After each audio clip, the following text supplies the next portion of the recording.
What does it feel like when your marriage collapses at 3:17 p.m. on a Tuesday? I'm a woman in my late 30s, 15 years married to David, a man I thought I knew, sitting at my kitchen table when an email from Paradise Cruise Lines lights up my laptop screen. It's not meant for me, but our family cloud account betrays him. A luxury suite, champagne package, couples massage, all booked for next week during his Seattle conference. The name beside his isn't mine, it's Vanessa, his new customer service director. My coffee sits untouched, my hands steady, but something inside me hardens, like glass cooling after a furnace. 15 years of shared mornings, late-night talks, and sacrificed dreams frame themselves with brutal clarity. This isn't a fling, it's a planned, parallel life. I scroll the itinerary. Cabin 1243, deck 10, starboard side, captain's table dinner. The details make it real, each one a cut deeper than his text an hour ago. Working late, don't wait up. I walk to our bedroom closet, his suits hanging beside my dresses, their closeness now obscene. I'm about to rip them down when my phone chimes, a photo in the cloud. Vanessa, young, blonde, in lingerie with price tags, captioned, "Can't wait for you to take this off on our trip." My stomach lurches, but not with shock, recognition. I saw her at our Christmas party, her pitying glance as she took my wine. Then a memory surfaces. 3 months ago at a charity gala, Vanessa flaunted her engagement ring, gushing about her fiancé Bradley, a tech entrepreneur. I sit on our bed, phone in hand, and search her social media.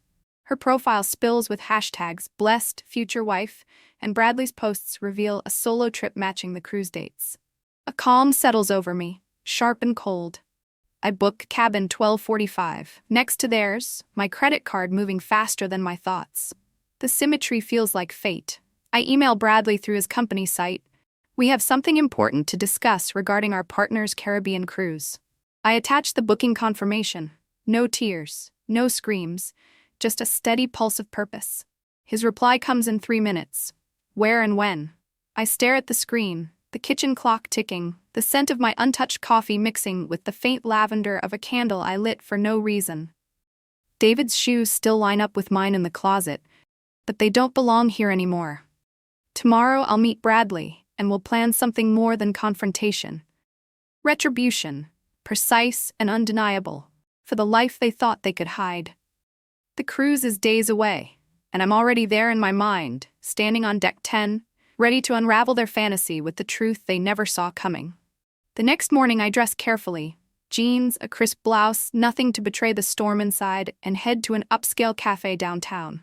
Bradley's waiting, taller than his photos, his confident stride faltering as he spots me. No handshake, no pleasantries. He sits across from me, eyes searching mine. "Show me everything," he says, voice low, and I slide my phone over, the cruise confirmation glowing. His face tightens as he reads, fingers gripping his coffee cup. Vanessa's photo follows, her caption burning between us. "They think they're clever," I say, my voice steady despite the acid in my chest. "They have no idea what's coming." Bradley nods, his jaw set, and I feel the spark of an alliance forming, one forged in betrayal but aimed at justice. We lean closer, voices hushed, plotting not just to catch them but to dismantle their lies. By the time our coffees cool, we're not just partners in pain, we're architects of their reckoning. Bradley's coffee sits untouched, steam curling into the cafe's warm air, as we map out the week ahead with the precision of generals planning a siege. I'm a woman who gave 15 years to David, building a life of shared dinners and quiet compromises, now staring across a table at a stranger whose world is crumbling like mine. His eyes, sharp with the same betrayal I feel, scan the cruise confirmation I forwarded. Then the photo of Vanessa in lingerie, her caption a knife twist. Counting the days. I tell him about the gala, her flashy ring, her gushing about their June wedding, and his jaw tightens. He hadn't known about the cruise, but he'd suspected her secrecy. "She's been distant," he admits, voice low. "Late nights, vague texts. I ignored it, wanted to believe in us." I nod, recognizing the ache of overlooked signs. 15 years, I say. We had a timeline, kids next year, now this. He leans forward, elbows on the table. "What exactly are you proposing?" I smile, bitter but focused. "I've booked cabin 1245, right next to theirs.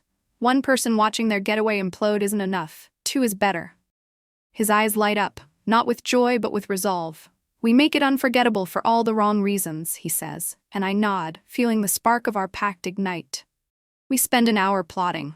We'll board separately, pose as old college friends, reuniting by chance, book their shore excursions, and shadow their every move.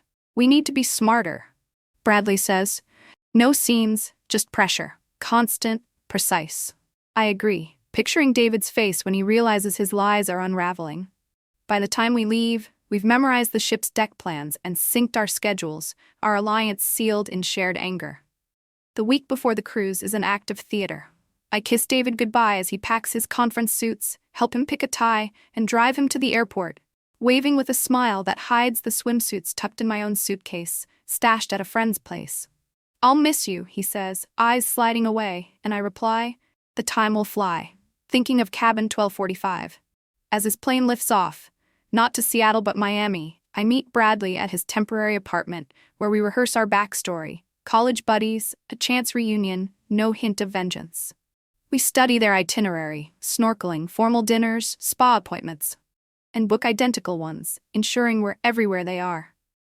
I dig deeper, downloading David's texts from our phone plan's backup, finding months of coded messages to Vanessa. Bradley shares screenshots of her secretive calls, his own evidence piling up. How are you holding up, he asks, handing me a coffee as we finalize plans. Angry enough to keep going, I say, and his dark laugh mirrors my own. The night before we board, I lie awake in our bed, David's side empty, his cologne lingering on the pillow. I think of the years I trusted him, the family we'd planned, the way I believed his late nights were for us. The betrayal isn't just the affair, it's the calculation, the second life he built while I maintained ours. I pull out my laptop, double-checking our strategy. Casual encounters, subtle disruptions, a slow burn to expose them. Bradley's last text reads, "Ready for tomorrow?" I reply, "Born ready." Feeling a pulse of something new, not just anger, but power. The cruise looms, a stage for their fantasy and our reckoning. I imagine standing on deck 10, the ocean vast and indifferent, my heart racing not with pain but purpose. Tomorrow we board, and David and Vanessa will learn that secrets don't stay buried when the truth has allies. The cruise terminal buzzes with excitement, passengers chattering as they check in, the air thick with sunscreen and anticipation, but my heart beats with a different rhythm, cold purpose.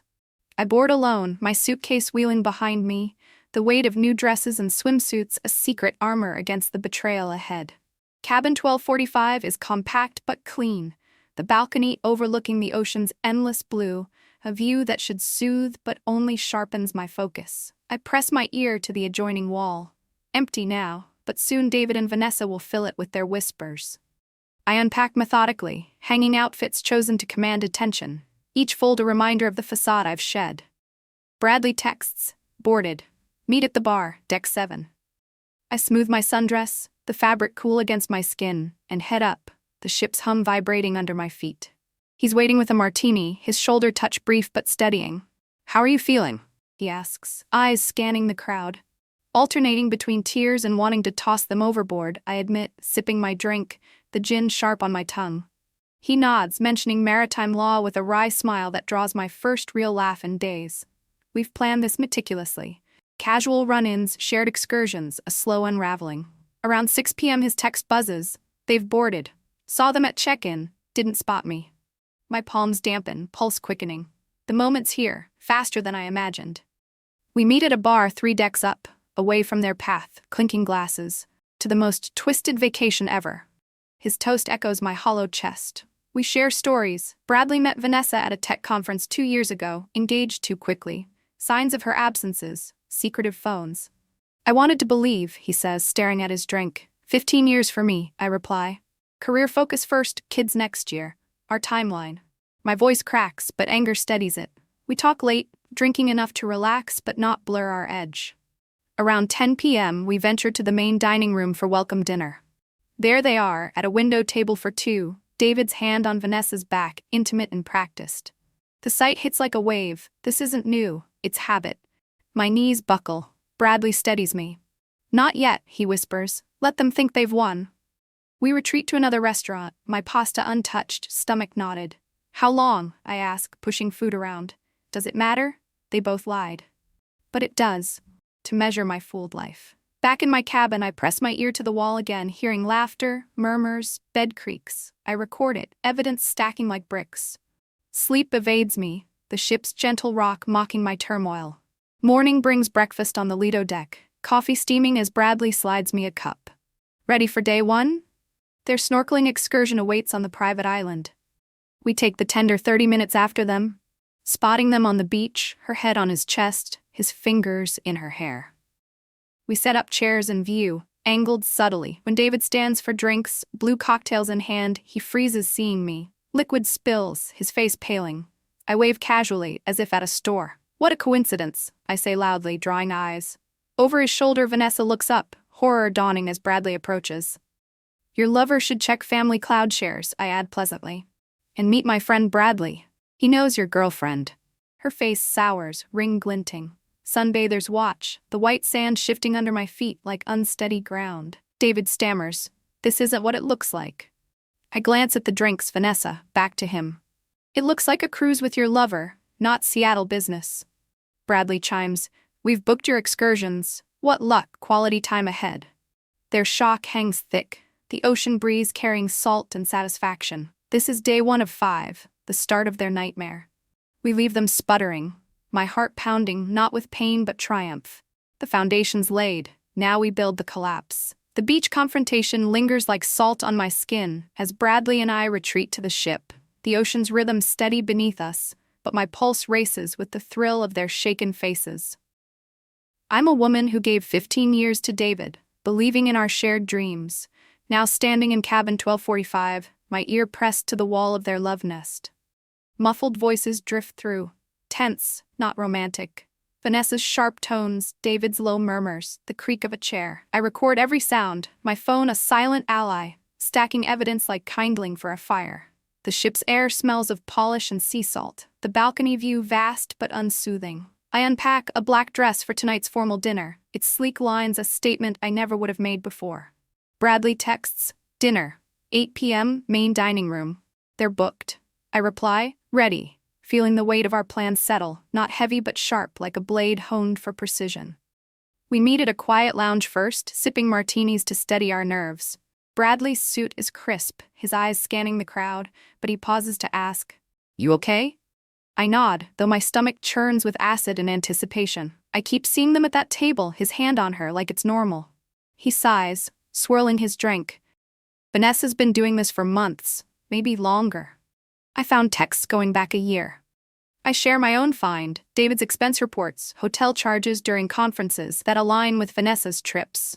18 months, I say, voice hollow, a second life. We trade these truths, each one a brick in the wall we're building, not to trap ourselves, but to corner them. The betrayal isn't just personal, it's calculated, a mockery of the lives we thought we had. At 10 p.m., we enter the main dining room, the chandeliers casting light across white tablecloths, the hum of conversation mingling with clinking glasses. There they are, near the windows, David's hand resting on Vanessa's arm, their heads close over the menu.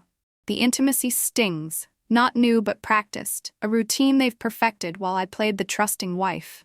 Bradley's hand brushes my elbow, grounding me. Let's watch, he whispers, and we take a table across the room, far enough to observe without being seen.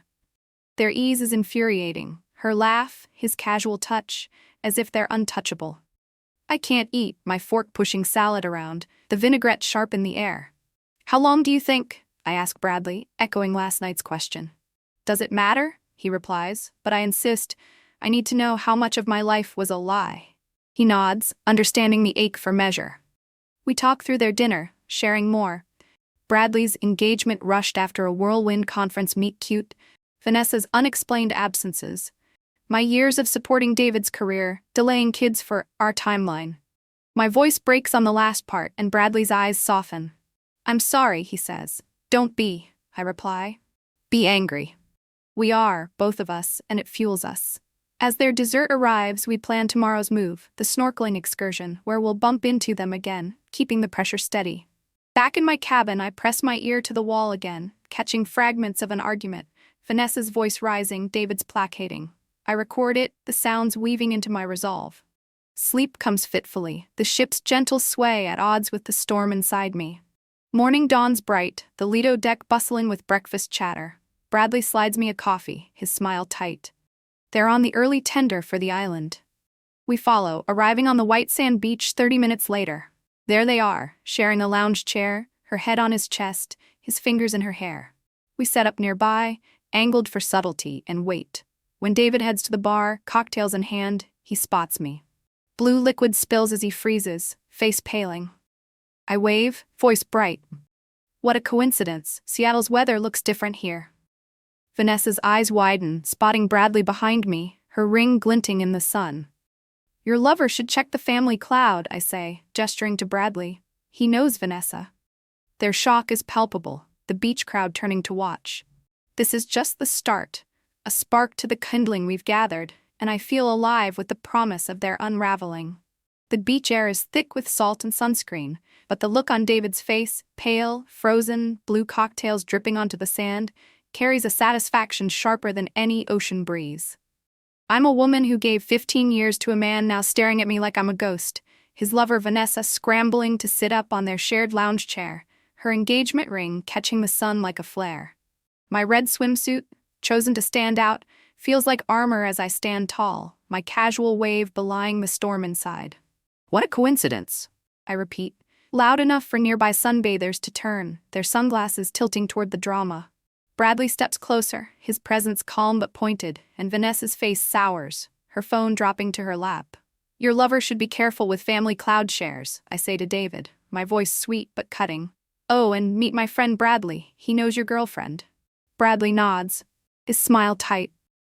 We've booked all your excursions. What luck, right? David stammers. This isn't what it looks like. The cliché falling flat against the crashing waves. I glance at the drinks, then Vanessa's horrified expression, and back to him. Really? Because it looks exactly like you're on a cruise with your lover while telling me you're at a Seattle conference. Vanessa tries to speak. What? How? But her voice falters as Bradley adds, That ring looks beautiful in the sunlight, Vanessa. Does your fiancé know you're engaged? The crowd murmurs, towels rustling as people lean closer, sensing the unraveling. David's hands shake, liquid sloshing further, and I feel a cold thrill. Not joy, but power. Enjoy your drinks, I say, turning away. The cruise is just beginning. Bradley and I walk back to our chairs, their eyes burning into us, the sand warm under my feet, but my heart colder, sharper, ready for the next move. Back on the ship, we regroup in my cabin, the hum of the engines a steady backdrop as we analyze the encounter. They're rattled, Bradley says, pacing the small space, the balcony door open to let in the sea air.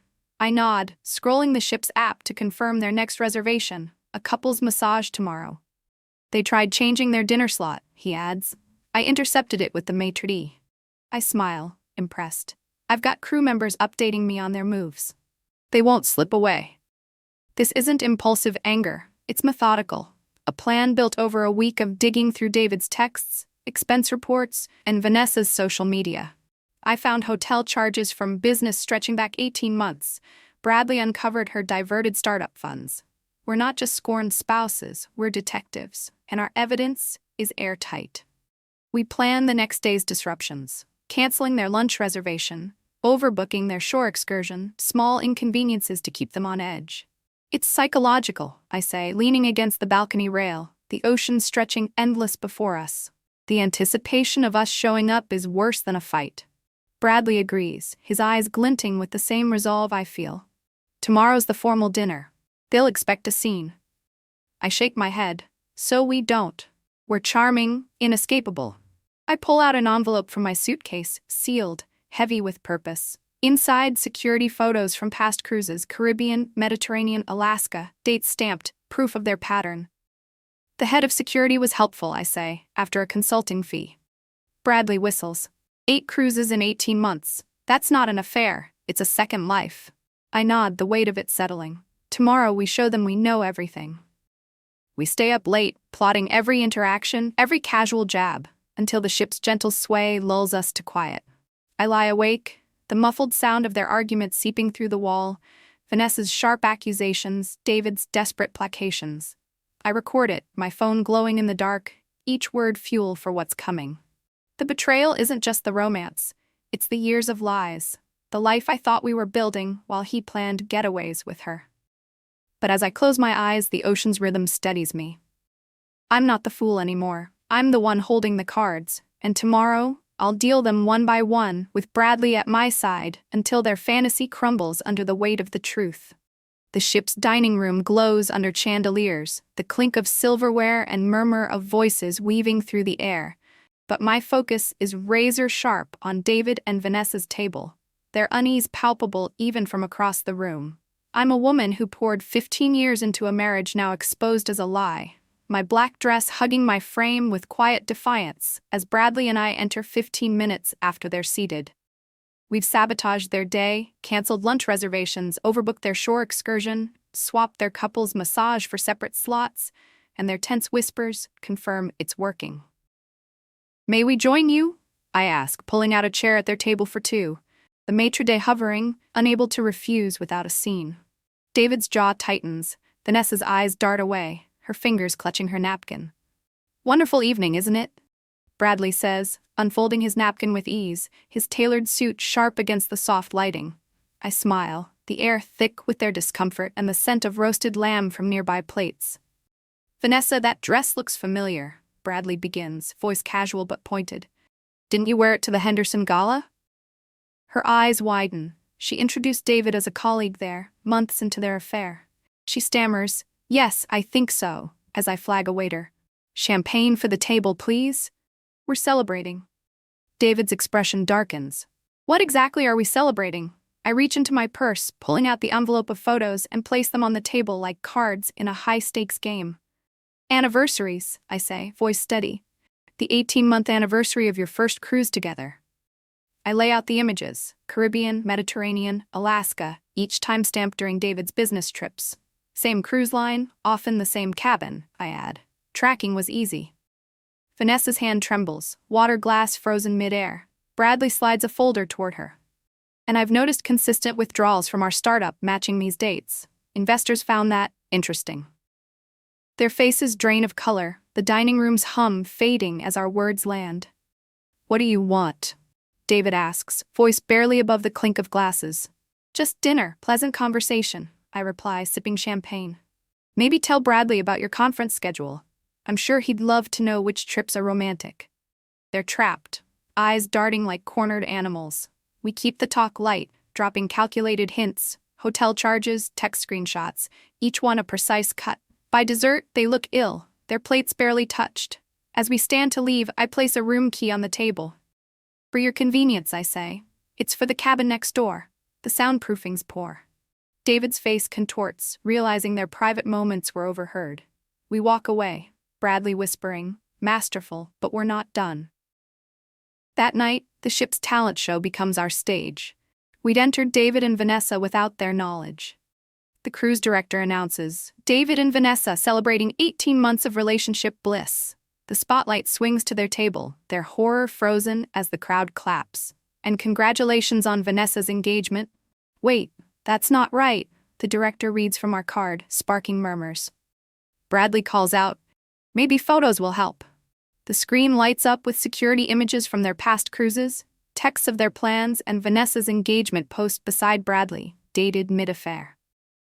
The room quiets, judgment spreading. They slip out, heads down, as we take the stage for a practiced tango, our moves drawing applause while their secret unravels. Later, we watch them argue on a secluded deck, their voices sharp, accusations flying. "They're imploding," Bradley says, satisfaction in his tone. I nod, the ocean breeze cool against my skin. "Tomorrow we finish it." We've arranged a PA announcement for their final reckoning, and I've befriended the photography team for a special delivery. The ship's lights reflect on the water, a mirror to the clarity I feel. Not joy, but justice. David and Vanessa thought they were untouchable, but we've turned their getaway into a cage of their own making, and every step they take now tightens the bars. The ship's deck hums with the promise of our final day, the ocean stretching wide and glittering, but my focus is on the trap we've set. Its jaws closing around David and Vanessa. I'm a woman who gave 15 years to a man who built a secret life, now standing in cabin 1245, the air heavy with salt and the faint echo of their argument through the wall, sharp, fractured, desperate.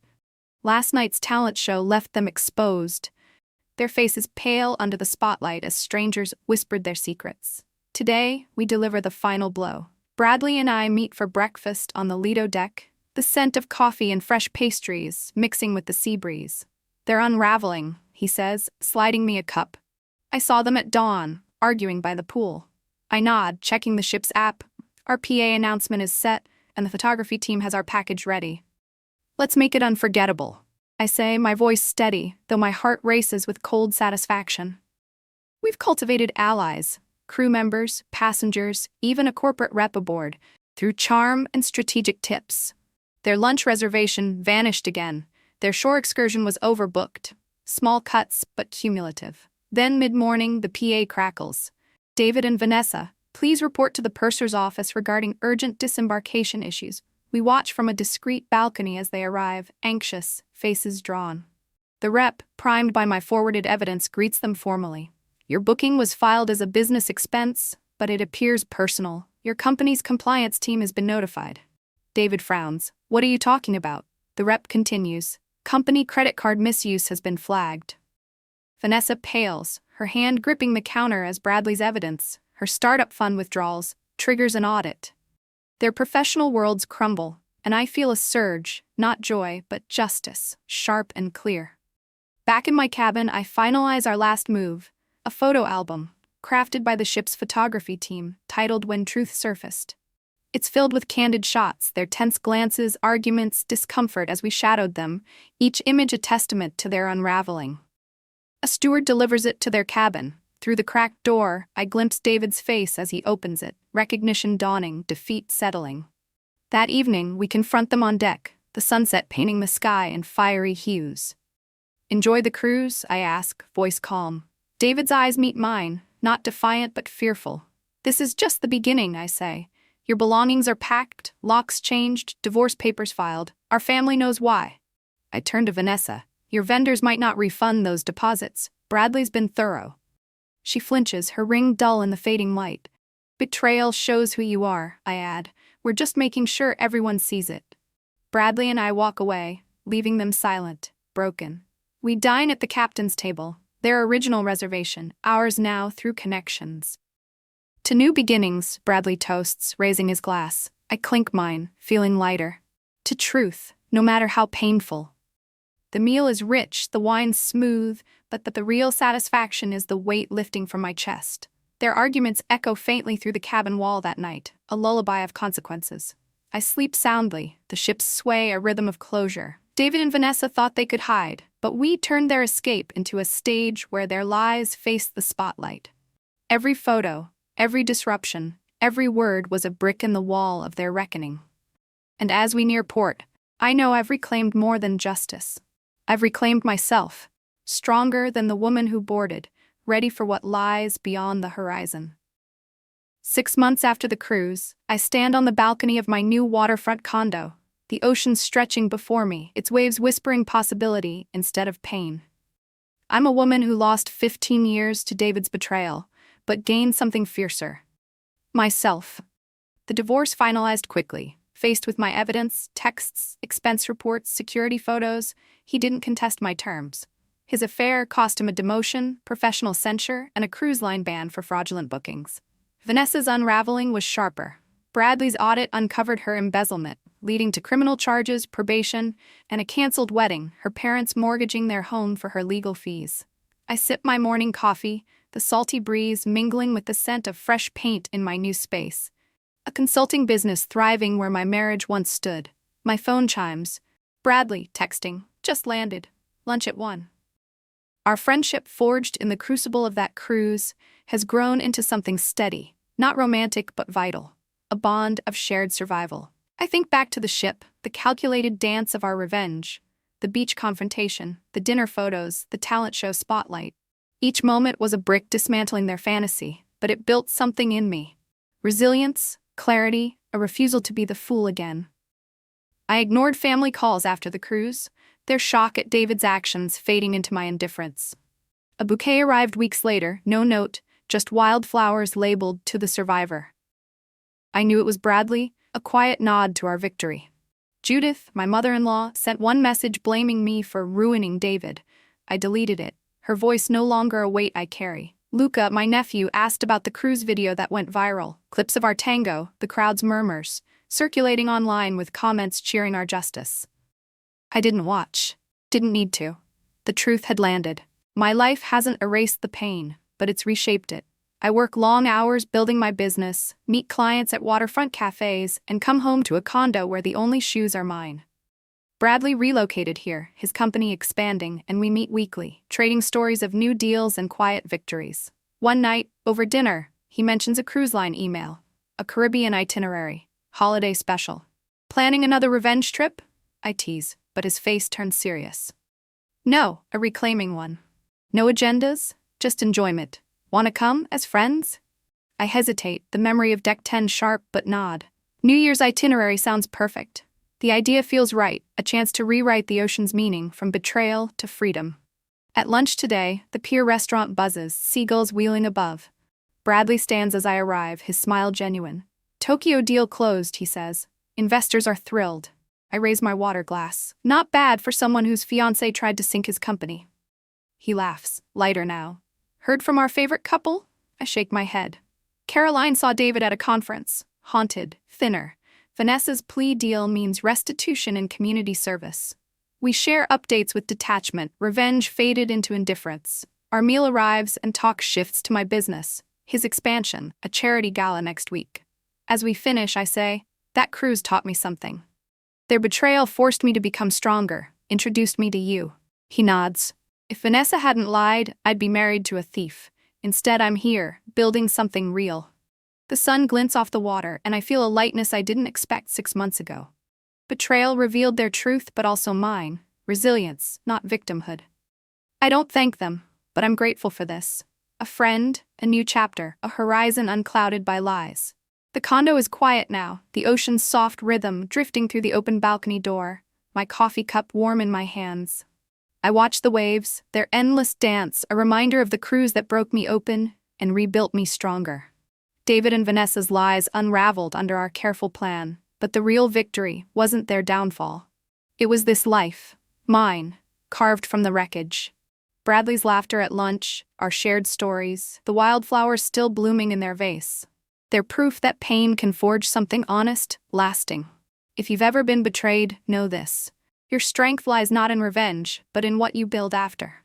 The horizon glows golden, whispering of new beginnings, and I step forward, ready, my heart open to whatever comes next.